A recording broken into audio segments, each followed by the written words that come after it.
Why are you crying? Are you serious? Dude, we're on camera. Just take me home, country roads, to the place where I belong, West Virginia Mountain Mama. It's a great song.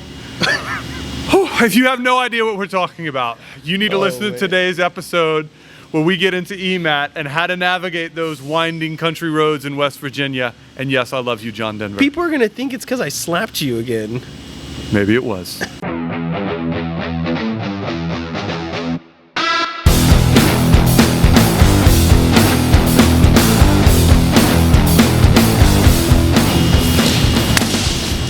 All right, welcome to today's episode of Pipeline Things. I am your host, Thing 20, otherwise known as Rhett Dotson, and my co-host, Thing 21, Mr. Christopher De Leon. Not lesser in prominence, but lesser in stature is usually what we go by there. And so, Chris, man, it's great to be with you today. I'm super excited, feeling energetic. How are you, man? I'm doing great. There's nothing like taking a road trip with you, buddy. I come back invigorated and ready to sit at my desk and work. You know, I'm so glad that you said that because, as you know, Miss Producer was nailing us. She says we're getting further apart every time that we do an episode. Yeah. And I don't feel like that's true. I feel like you and I, we're like this, homie. Yeah. So the fact that you still want to go on the road with me. Hey, you know, close quarters. Where else would I want to be? You know, we've already done this before, right? You know, long walks on the beach. You know, nice, coffee time in Sausalito. And now we can add to it.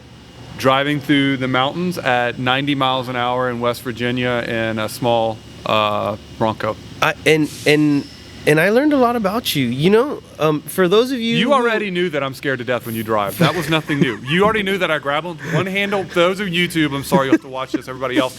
When Chris drives, I have one handle right here, and then I find something else to grab in the car right here. And you can see pretty much the white veins. Yeah, it's on knuckles. you hold on to the OS bar. Yes. And the it's armrest. A literal OS bar for me when you drive. It's absolutely true. So if you've known Rhett, if he does get in a vehicle with me, he has to go to his little insurance app and say he's not the driver. That's step one. But what I also learned about him is he's pretty nostalgic. Oh. He's so nostalgic, right? So we're driving, and one of the things I've learned from this trip is John Denver's "Take Me Home, Country Roads." Yeah, I saw a little tear. Like I played the song, and I was like, "Isn't there a song with West Virginia?" Oh. And we're driving through the mountains, almost heaven, and it's peaceful. And then I saw a little tear. He starts singing a cappella, and I was like, "Wow!" You didn't even know the artist. It's totally true. So I grew up, with my mom on the big vinyl records, listening to John Denver's greatest hits, and "Take Me Home, Country Roads."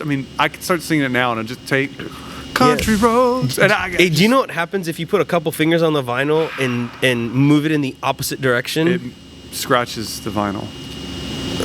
Or you can make a remix out of it. I don't think you need to remix. You can chop it, and if you lightly hold your fingers on it, you can screw it, and then you can end up with a chopped screw and screwed version of John screw Denver. It up. That was the screw it up is how that falls down. Oh, yeah, but man, I'll tell you what, West Virginia was beautiful. The mountain roads were beautiful. And yes, it does bring me back to John Denver's song. I really enjoyed it. I actually put the lyrics here in case I wanted, to read it. But, West Virginia, Mountain Mama, Take Me Home, Country Roads. Yeah, well, it did feel like country roads, and we were driving through mountains. It was quite pleasant. I tell you what, and I think actually we're going to be able to play off of that today. Those winding mountain roads. It's really funny. Apparently there's from when you fly into Columbus, right, and you drive to Charleston. Yeah. There's a very long route, and then there's the more direct route that was just recently finished. And they let us know that, hey, if you take this direct route, it's more of a straight shot, and it shaves like 30 minutes off the time or something like that. We'll talk about that a little today, but let's take the audience back to where we were last week. Wait, so the alternate would be what? Windy roads, near-death experiences. For an extra 30 minutes. Yeah. And I don't know, I could probably do the math, but if I take 2.5 hours and multiply by the ratio of 3 over 2.5, that means I'm like 20% more likely to die with you driving in that. So that 30 minutes is important to me. I'm sure we're going to use that today. I'm sure we will. So let's go back. So last episode where we picked up is we had Sean Moran on, right? And we actually, we brought him on. It was fantastic. Thank you so much, Sean, for joining us on that episode. And we brought in the concept of EMAT, and really we talked about his perspectives and your perspectives, being both of you having been on the operator side, both of you having been on the ILI vendor side, which was really cool. And one of the things that he brought out of that was talking a lot about the EMAT users group. Right. And I thought it was really cool. I didn't see that episode going that way, but how it went. And what he brought out about really encouraging users to get help in a different form than you and I talk about. I really, really thought he did a great job there. He brought 2 points home that I want to restate. One is, or emphasize, it's number one is if you come to ADV, you might be pulled into doing a podcast unannounced. So FYI, all of our listeners. And now none of our clients are like, wait, what? Yeah, by the way, you show up to visit us, lab tour / podcast. They go hand in hand. And two, it was definitely a great spin on get help. The idea of, and we're not talking Loki, Thor, get help. We're talking, use your, the elevator scene. Oh my gosh, that could be the next scene that we recreate. So we've recreated the slap. We've recreated 50 Cent upside down. We might do we could recreate get help. Let's be clear, I'm carrying you. You have no chance of carrying me. It's probably true. I don't think I could carry you. That's probably right. But anyway, so I really appreciated how Sean brought home another perspective of Get Help, which is the EMAT users group. So we'll probably leverage that philosophy over the next episode or two. I think where I want to go today, and really this is going to be, I think we're about to go into a journey of EMAT is where we're about to take the audience, right? I think EMAT is a term, especially if you're in the natural gas industry, that really you've been hearing about a lot. It's a technology you've been hearing about a lot. It's growing in popularity, and honestly, it's had a lot of success. But I still think, for most of the industry, Chris, there's a lot of questions out there about it. I think you got two camps. I think you have some people. And I'm just going to preface it, deliver the baby a little bit before. Let's go. I think you have two camps of people. You have some people who are familiar with EMAT, and I'm going to say I think they're very confident in knowing how to deploy it because they've made the mistakes themselves. Then I think you have other people who have no idea. And in that camp, there are some people who view it just as like every other technology. There's an MFL, there's geometry, there's IMU, and there's EMAT. You just run it, give me my report. And then you got some who know to ask a lot of questions. They don't actually know exactly where to start. I want to dig into that second camp, right? Of really, if you're going to listen to this episode and you're a user of EMAT, I think you're going to either identify with a lot of what we're saying and pick up some new things. Or if you're thinking about running EMAT, this is going to be a very good educational introduction episode. That's what I want to get out of this. We'll talk about the ILI system as a whole. Let's do it. You love to use that word, ILI system is where it's at, guys. Pick up 1163. It's not just about the tool. Today we'll probably talk about the tool maybe a little bit more. But it's the tool, it's the sensoric technology, or what we like to call the measurement principle, knowing, what's the physics behind your ability to acquire data. It's the evaluation protocols, and it's all the processes associated with turning that data into information, right? So getting a report. So big time on ILI system. So let's backtrack a bit, and maybe you can give us the Reader's Digest condensed version. I don't know if you're old enough to know what Reader's Digest is. I think you are. I used to see the little books in the grocery store when I'd go with my grandma. I think she'd go to Rice Epicurean. Dude, I don't know if those still exist. More nostalgia from me. My mom used to get Reader's Digest. We had a subscription. I used to read the funny things in the back. So if you want to make him cry or tear up, get him a copy of Reader's Digest, an early '90s Reader's Digest, and John Denver, and play John Denver, and he's gonna start sobbing. You walk in the office one day and I'm crying. I'm looking at the funnies out of Reader's Digest, and John Denver's on in the background. It'd be some weird thing. This producer has no clue what we're talking about. No, she has no clue. No clue. Yeah. She's not even up to date on today's current events, much less funny. The 80s current events. So, God, I don't know why she hangs out with us. So, Chris. Reader's Digest version of? Your qualifications or experiences really with EMAT. Help catch the audience up, I don't know about qualifications, but let's talk about experiences. That was a better word. I think we've seen a lot and we've done a lot, right? So early part of my career as a pipeline operator, had the opportunity to vet the EMAT technology as we were a first-time user for it. And then second, what was the time frame there? I'm sorry, you said first-time user. That was important. So set the time. About 2009 to 2011. So again, a little over a decade ago. Time frame. Relatively new in terms of pipeline age and infrastructure. And went through the whole process of understanding how the tool worked. We were committed. We were going to do the inspection. Had to go through looking at the data, and I think Sean said, from the ILI signal data was presented differently, right? So it's not squiggly lines, which can then be turned into an embossed view or a color plot. Yep. You're kind of introduced to the color plot first, and there's not really squiggly lines, and so you have to learn how to interpret, color plots.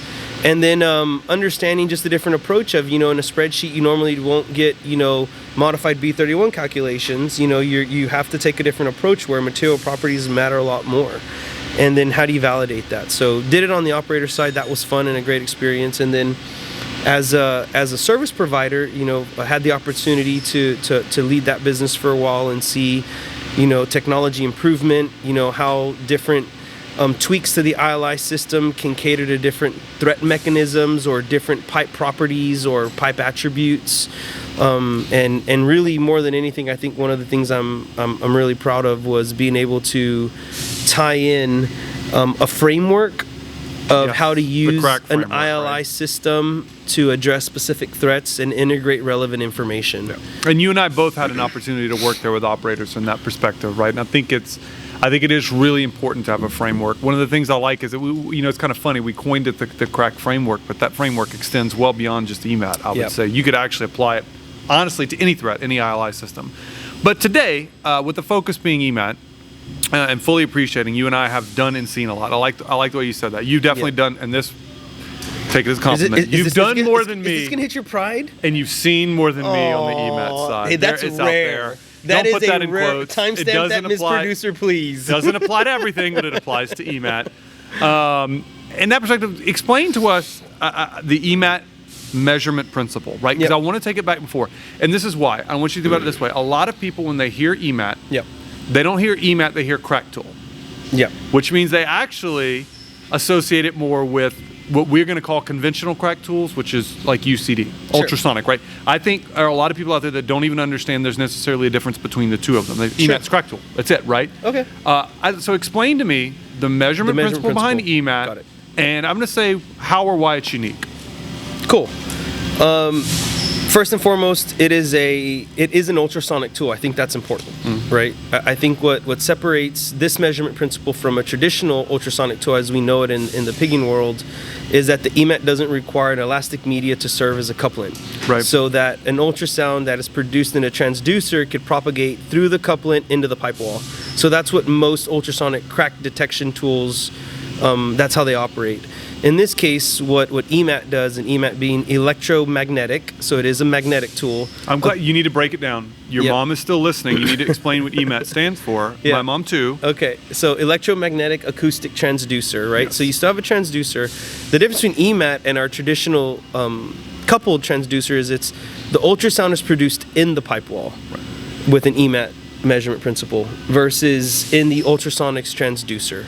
And so I think that's really important to think about. So when you're dealing with EMAT and the EMAT data, you're still dealing with ultrasound, right? There's still a frequency, there still is a pulse and a potential echo.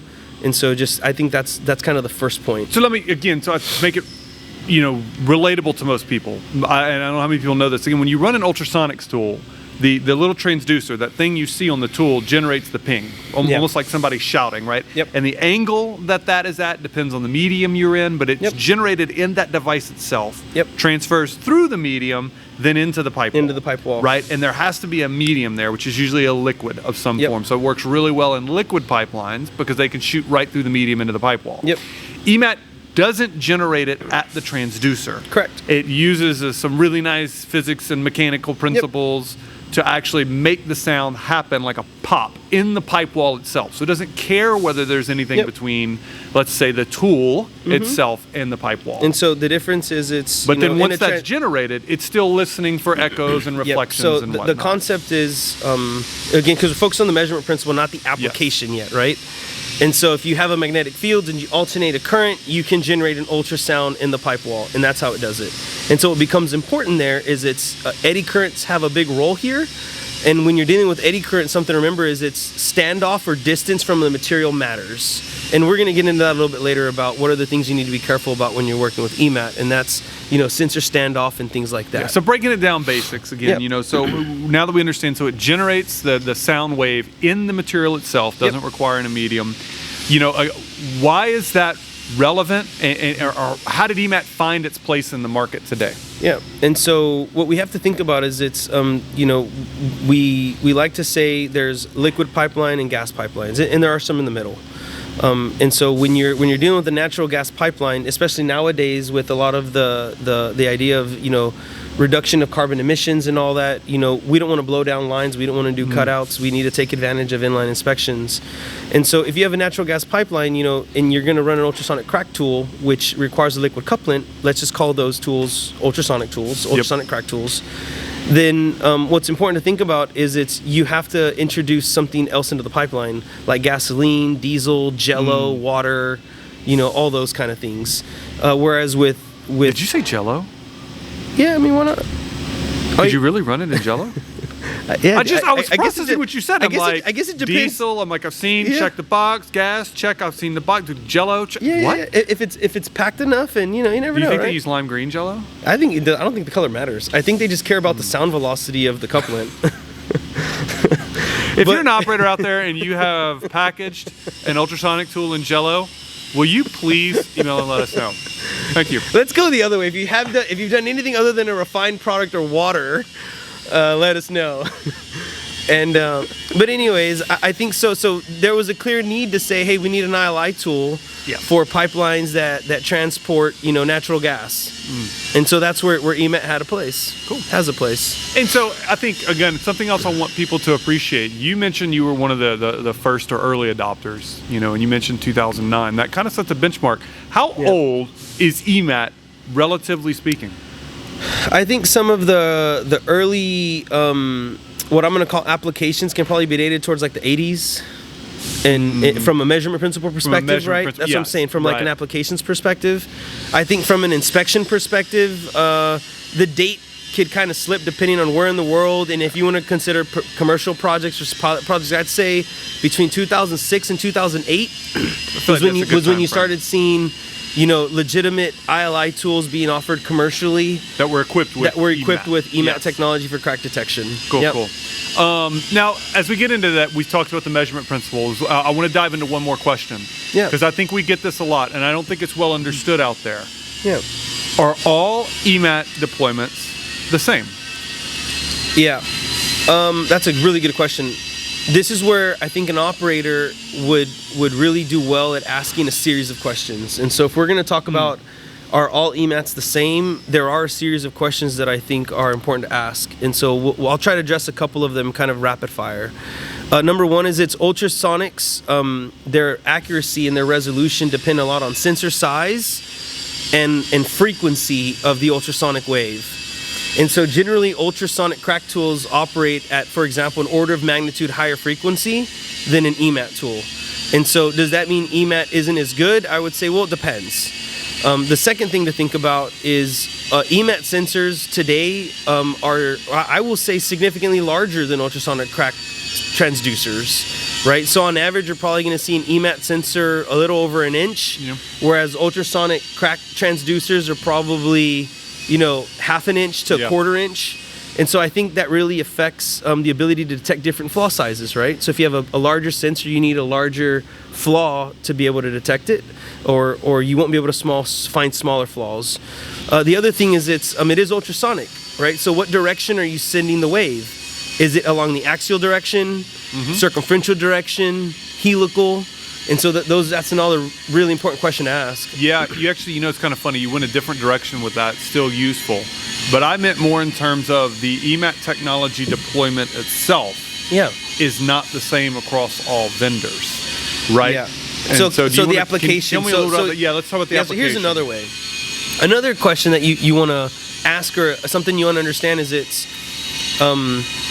there's at least two different applications in the market now, which we could call like a long range UT and a short range UT, right? And so If you were to look at a tool, if it has, maybe sensors at, 12 o'clock, maybe, 1 o'clock, 3 o'clock, 5 o'clock, 6, and it just kind of sporadically around, then you're probably going for more of like a pulse, and then maybe not echo, but maybe receive, or pulse echo along a longer range of the circumference of the pipe.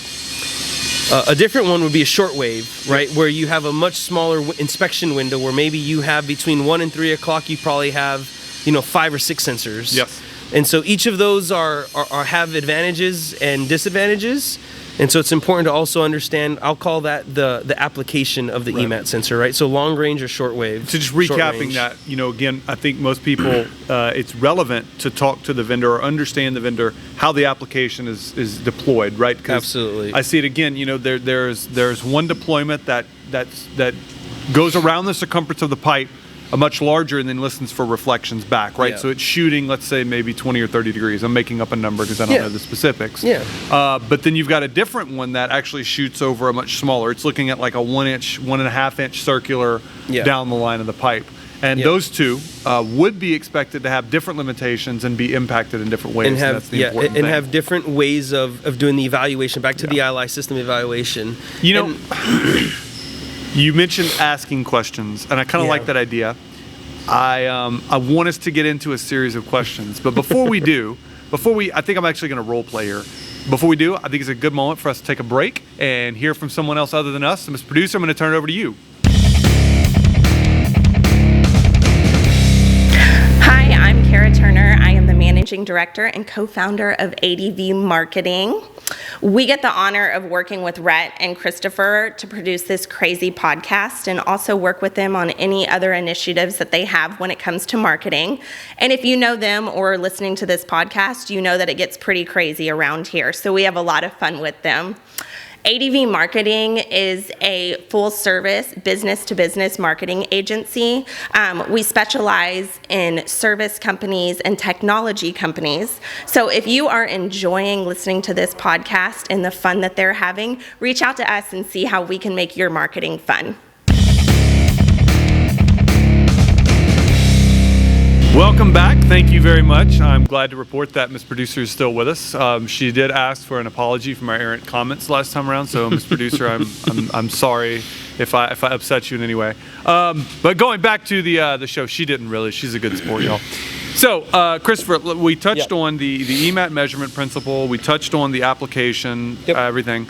Anything else before we move on that you want to hit on with regards to EMAT? Yeah, when you're considering an EMAT ILI system, a lot of it boils down to performance specification, right? So anytime you're going to look at an ILI tool or i.e. an ILI system, always take a look at the performance spec and make sure you understand what it's going to be able to do. So what would you expect to see in an EMAT performance specification that may be different or similar to what's in an IMU?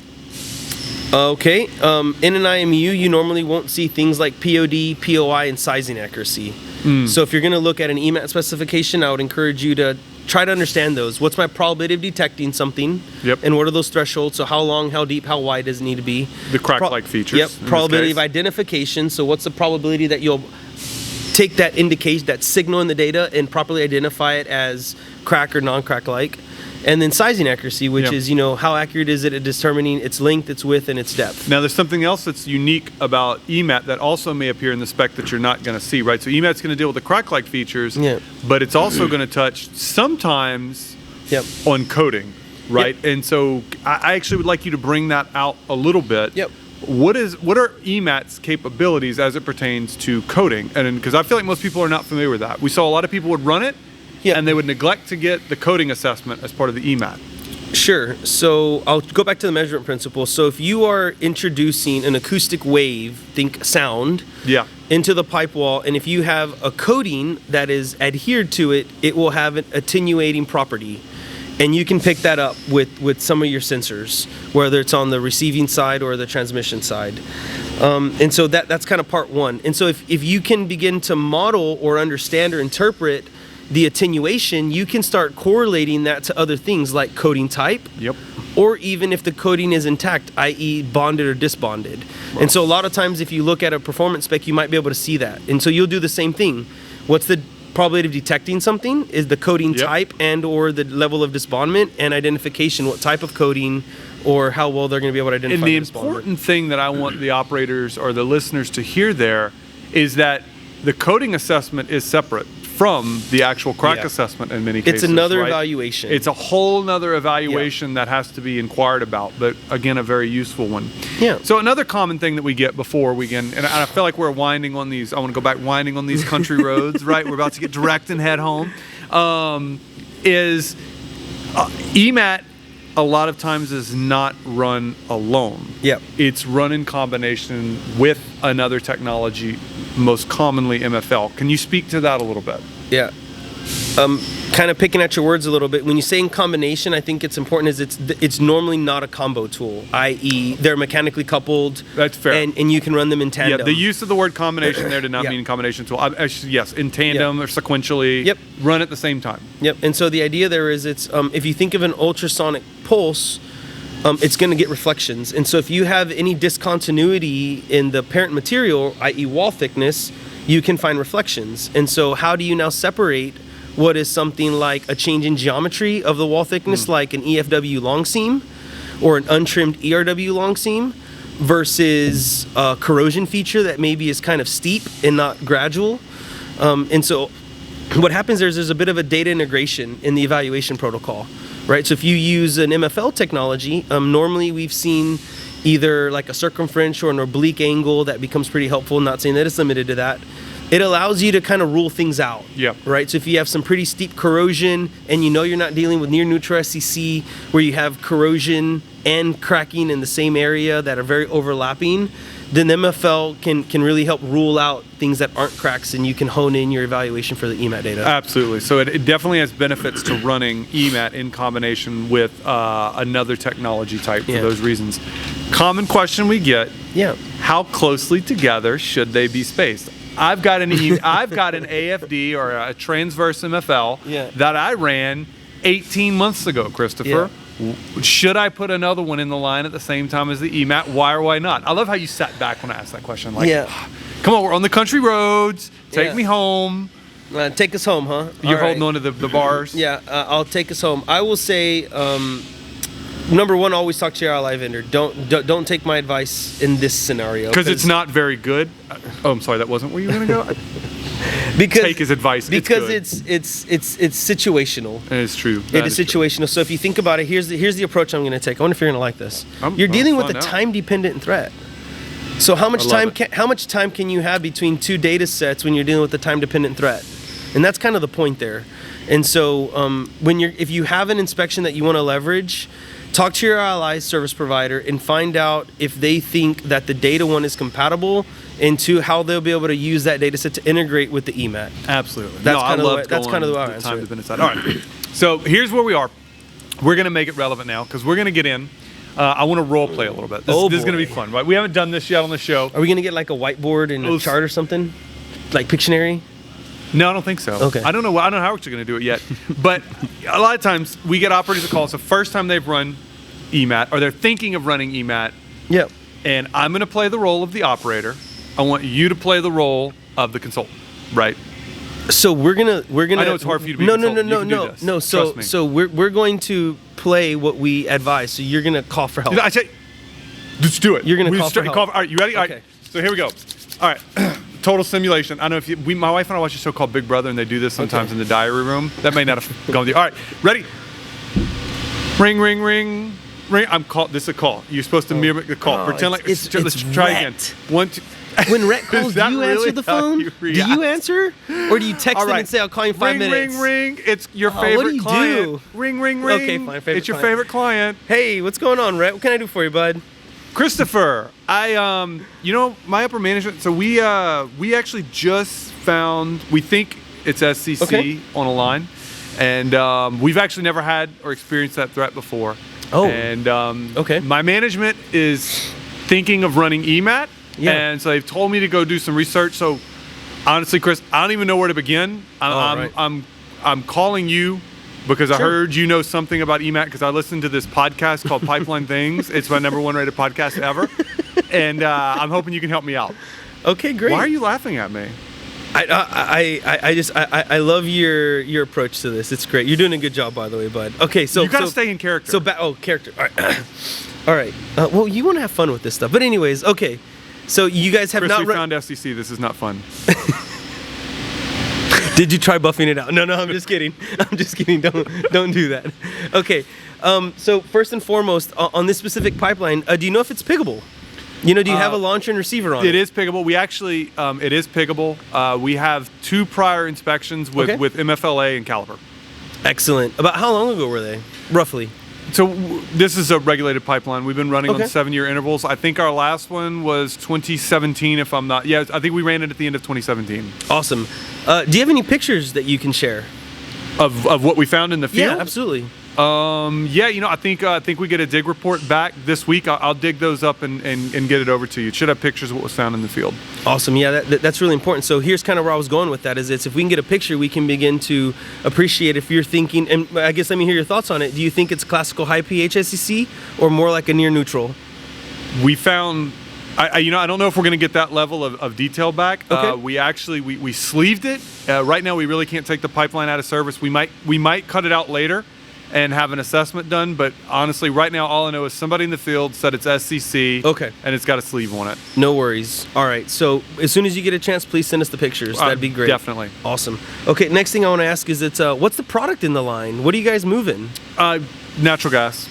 Okay. Methane. It's dry. No sour gas. No liquids. It's pretty standard. Okay. Are you guys operating above 400 psi or below? We typically operate pretty regularly. It runs on a bottled fashion, and it sits above 600 psi for the most part. Awesome. All right, I appreciate that a lot. The other question I have is, do you know if any of the wall thickness is above ½ inch? Chris, I think we have a few bins. Actually, not a few field bins, but maybe I think we have a few HCA locations. Okay. That I think might be right at a ½ inch or not. I have to look and see from the last inspection. It's pretty limited. Most of the line is around 312. Okay. And it sounds like this is natural gas. How do you guys feel about your material records? Specifically, what you would probably want to use for some kind of fracture toughness or Sharpie value? So I honestly, I haven't looked at that at all. I know we're on a 607 campaign for this line right now. I think the records are pretty good, Chris. But sure. It's a different team that deals with the 607 stuff. That's helpful. I'd have to get back with you on that. I think I'd say it's about average for our lines. Okay. No, that's great. I really appreciate that comment. And next question I have is you guys said you want to run. Do you have an idea are you going to do that in the next 6 weeks, 6 months? You're not sure yet? See, this is one of the questions I was asked, is how quickly can we get an EMAT, right? So obviously I got a lot of pressure from management right now. They're talking about wanting to put an EMAT next week in the line. Oh boy. But we got 7 months left of the year. Chris, honestly, I don't know which direction it's going to go. Realistically, what do you think? How quickly do you think we can get an EMAT in the line? So EMATs are pretty popular these days. I would say you guys definitely need to start the planning of that if you guys want to try to get something in the line soon. However, that doesn't mean rush things. This is a windy road. You want to be careful. You want to take your curves, with a little bit of caution. Are you familiar with a guy named John Denver? He wrote a song about country roads. You're making me think of that. All right. Well, all I'm saying is this can be a windy road, especially if it's your first go at it. This isn't a multi-lane interstate that you could just speed through. So we want to be conscious. So, that actually leads me to something. Are you saying, I'm sorry, Christopher, I have to interrupt you. Are you saying you don't think we could get an EMAT within the next month, or do you think it's possible that we could? I just need to tell my management what time frame they're realistically looking at. Yeah, so I would my advice there is get in contact with your ILI service providers. Okay. And I think what I was getting to was is it a safe assumption that you guys don't have an ILI procedure and response criteria for crack-like features using EMAT? This will be our first.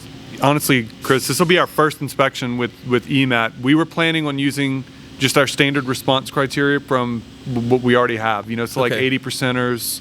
Okay. Is that something we should be looking at? Here's a suggestion for now. Start building your pipeline questionnaire. You could probably use as a starting point the one from your previous inspection. Yeah, I was just going to dig that one up and forward it over. In fact, I have been reaching out to the vendors. I've just been sending them that one. Is that okay? So I would encourage you to see if there's any major changes to that, number one. Second thing I would encourage you is definitely get on the phone with them and start figuring out what tool availability is going to be, because there's a process there. And the third thing that I would encourage you to do is if you don't have a copy of API 1176, I would encourage you to start getting your hands on one of those, because we're probably going to be using that as a reference. Okay. Chris, I apologize. I've got a meeting in about 5 minutes with my management. I've taken all notes on the brilliant things you said, but anything else you need to let me know before I go. Yeah. Make sure you have an OS bar, because this is going to be a fun ride.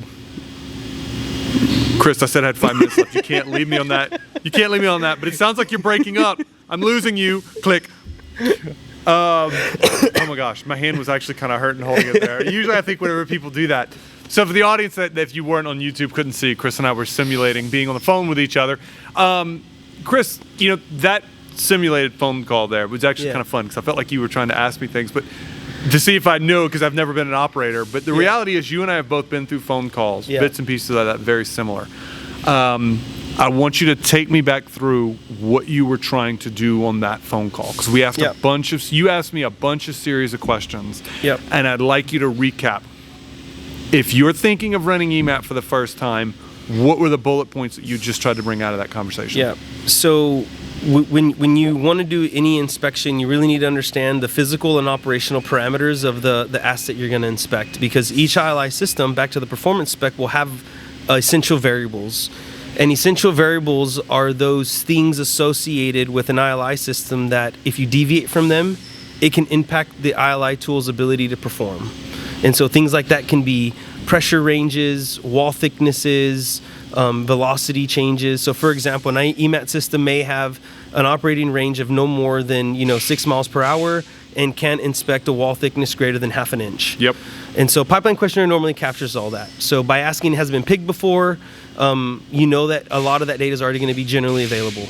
The other thing is, if you found this stuff, if you have a picture of it, that tells a lot in one thing, right? We can start understanding how it's coalescing. Is it a single feature? Is it in the pipe body? Is it in the long seam? Yes. Is it interacting with the dent? What type of corrosion is it? It allows you to quickly understand what the threat mechanism is. Right. And then you can pull on EMAT's history to say how well has it done in these environments, right? And then the other thing was, it's normally you want to have some kind of framework in which you're operating in. As a pipeline operator, you have to have written procedures as part of your integrity plan. And so running an EMAT will have its own protocols that are needed for response criteria. And so if that's not in place, then you kind of know how you're going to coach them. Yes. And then the last thing was whether it be the EMAT users group type information or API 1176, try to give them something to hold on to while you're not on the phone with them that they could start learning material from. Yeah, you referred to that as an OS bar. I like that. Like, take me home, country roads, right, and I'm grabbing onto the OS bar. I think there was a lot there. What I really like, and I want to hit on, but we're not going to have time in this episode, is that it's really hitting on that response plan. But that's a whole nother episode in of itself, man, us to get into that. What to do after you trap a tool is another ball game. I actually think this is a great place to wrap up this episode. I'm going to tell the audience, come back for the next one, because we're going to continue this conversation. We're going to continue to make some sense of those winding roads and take us home. But hopefully, what I hope you took away from this one is we talked a lot about the introduction to EMAT as an ILI system. Yep. And in that, we broke down the measurement principle, the different applications, and even the performance spec.